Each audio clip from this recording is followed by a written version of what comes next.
Hey everyone, welcome back. Today, a crazy guy and his girlfriend's wild story. Buckle up. He claims his girlfriend is a serial killer who's taken out over 60 victims. But she thinks it's just a lame joke. As Jack's strange actions escalate, his girlfriend grows uneasy, wondering if it's just a joke. She bolts from the room, telling a cop about their self-proclaimed killer. What? Just drunk talk, the officer thinks. Jack strolls out and confesses he's the serial killer. The cop thinks, well, this day just got more interesting. The officer is skeptical because who confesses like that? He thinks it's just a pair of drunk clubbers having a spat. Without letting her talk further, the officer drives off. Jack comforts his girlfriend, saying he was just messing with her. The naive girlfriend forgives him, but when she gets back home, she discovers the phone line is cut.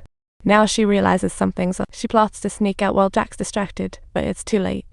Jack isn't about to let her just slip away.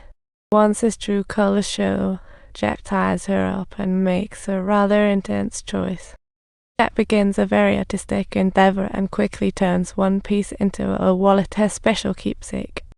With more victims piling up, Jack's artistic methods have taken a high-end twist. The demand for art goes beyond just one. He rounds up multiple victims for a test case by case, creating an atmosphere of scientific inquiry.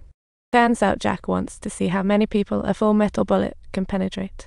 Truly a groundbreaking social experiment. However, a guy in front informs him the bullet isn't real, and Jack instantly loses it. Is this a supermarket? Jack storms to the store owner demanding a metal bullet exchange, but the guy says he needs a receipt. What can Jack do? He helplessly buys a new box of metal bullets, reminding himself to ensure they're the real deal. But buying such bullets requires registration. Jack thinks, oh no, I don't want to get caught. Seething with anger, he leaves, unaware the owner just called the cops, making Jack's actions quickly attract police attention. To continue his experiment, he storms into an old hunter's home, not knowing he's on the police radar. Ironically, the hunter knows about Jack from the news, nearly putting Jack in a life-or-death situation. Upon entering, the hunter points a gun at Jack's head and calls the cops, completely underestimating Jack's skills. But the old hunter underestimated Jack's abilities. The guy slyly pulls out a knife. Jack quickly ends the hunter's life, and when the cops arrive, they find what seems to be the hunter on the ground. Just then, Jack, dressed as the hunter, spins around and lunges at the cops, shooting without hesitation. Finally, Jack scores the metal bullets and can't contain his excitement, charging to his laboratory.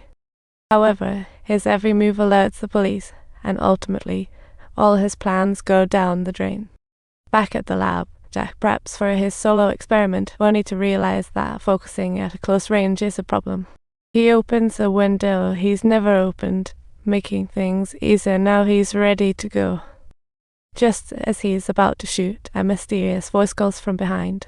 Jack turns and sees a shadowy old man in the corner. Jack is curious how he got in, and the old man claims he's been watching Jack, but Jack never noticed. Then, the old man asks Jack if he's always wanted a perfect house, but keeps failing due to various issues. Jack nods at his life's regret.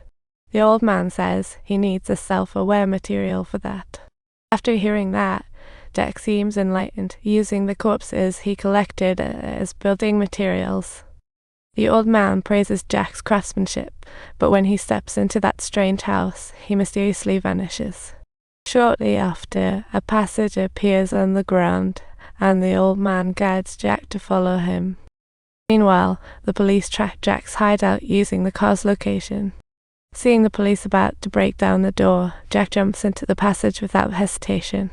The old man leads them through a narrow passage to a strange place, announcing he's taking Jack to the gates of hell. From then, the film enters realism, the shadowy old man a hell messenger. His mission is to take Jack into the abyss, the true home for a demon like him. As the old man guides Jack, they glimpse heaven filled with happiness, and for the first time, Jack sheds human tears. He realizes he could have lived beautifully, but didn't treasure it back then. The old man leads Jack to a broken bridge, beneath which flows the endless paths of hell. The bridge leads to the gateway of heaven, but demons like Jack are barred from entry.